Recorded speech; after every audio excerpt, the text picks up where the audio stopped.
Today we're going to be covering the straight-line depreciation method.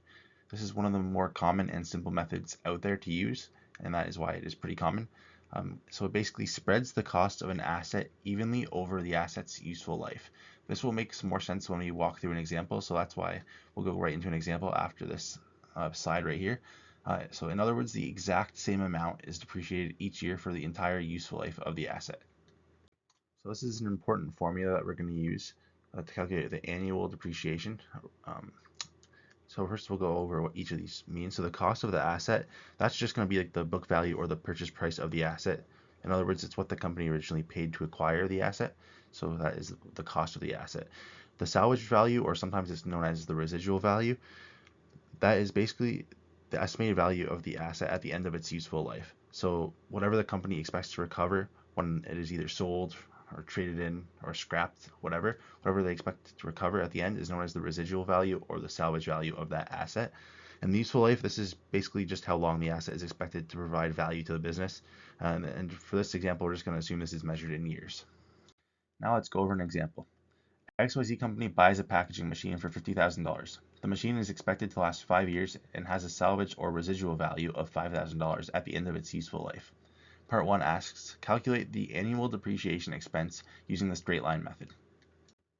Now let's use this equation here and sub in the numbers from our example. So first let's find the cost of the asset. So it says XYZ company buys a packaging machine for $50,000. Well, there it is, $50,000. So our annual depreciation is going to be equal to the $50,000, which is the cost of the asset, minus the salvage value divided by the useful life of the asset. So next, let's find the salvage value here, which is pretty straightforward. That is given at $5,000. That is what our machine will be worth when we maybe sell it in 5 years or scrap it in 5 years. We'll get $5,000 back. Whatever, that is what the residual value will be. So let's minus the $5,000 in the numerator there. And then the useful life of the asset is going to be in years, and the machine is expected to last 5 years. So we'll put a 5 there in the denominator. So when you simplify that, you get 45,000 divided by 5, and that equals and gives us an annual depreciation expense of $9,000.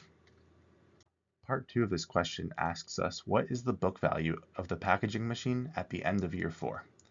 So there's two different ways to do this. One's a simple calculation. That will take a couple seconds, and one takes a bit longer, but it's good to understand how to do this way as well, as sometimes you'll be straight up asked to draw or create the depreciation schedule, which is usually what this is referred to as. So how we set this up is in the first column we have the year, and the second column we have the book value which at the beginning of the year. Third column will have the annual depreciation, and the fourth column will have the book value at the end of the year. So for the year column, our useful life of this asset is 5 years, so we'll make 5 rows in this table here representing the 5 years. And then the book value at the beginning of the year, we know that is $50,000. Since it is the first year, we haven't depreciated anything yet. We just bought it. So the book value or the cost in year 1 at the beginning of the year is going to be the $50,000 we paid for it. The annual depreciation, we calculated that in part 1. That's going to be the $9,000. And since we're using the straight line method, remember, the exact same amount is depreciated each year for the entire useful life of the asset. So this $9,000, that's going to stay the same for the rest of the years. And then the book value at the end of the year is just simply going to be equal to the book value at the beginning of year 1, which is the $50,000 the company bought this packaging machine for, minus the annual depreciation of $9,000, which gives us a book value at the end of year 1 of $41,000. Now, we are trying to find the book value of this packaging machine at the end of year 4. So we are trying to figure out this this box right here. Another quick hint is that this $41,000, which is our book value at the end of year 1, is going to be equal to the book value at the beginning of year 2. Now, since you know this is equal to $41,000, I'm going to give you a couple seconds to pause the video, try filling in the rest of this table, and try and figure out what was in this box right here. And that will be your answer. So this is the depreciation schedule that you should have came up with. So just a quick recap. Our book value at the beginning of year 1 was the $50,000 that the company bought the packaging machine for. And our annual depreciation was $9,000. So $50,000 minus 9 gave us the book value at the end of year 1 of $41,000, which we carried to the beginning of year 2.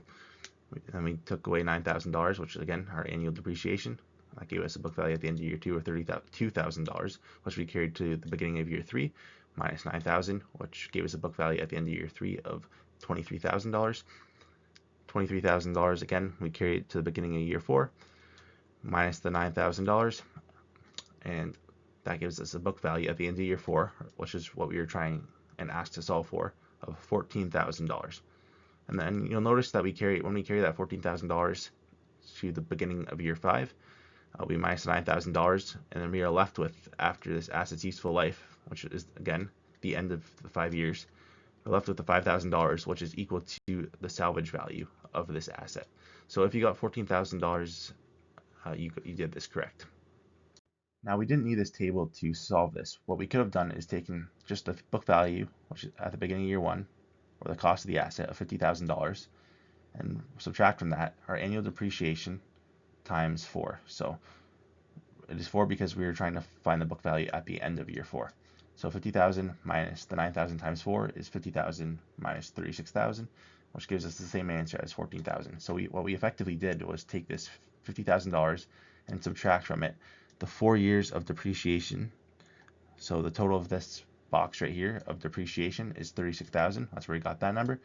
And when you take 50,000 minus this, it is equal to the book value at the end of year 4, which is the $14,000.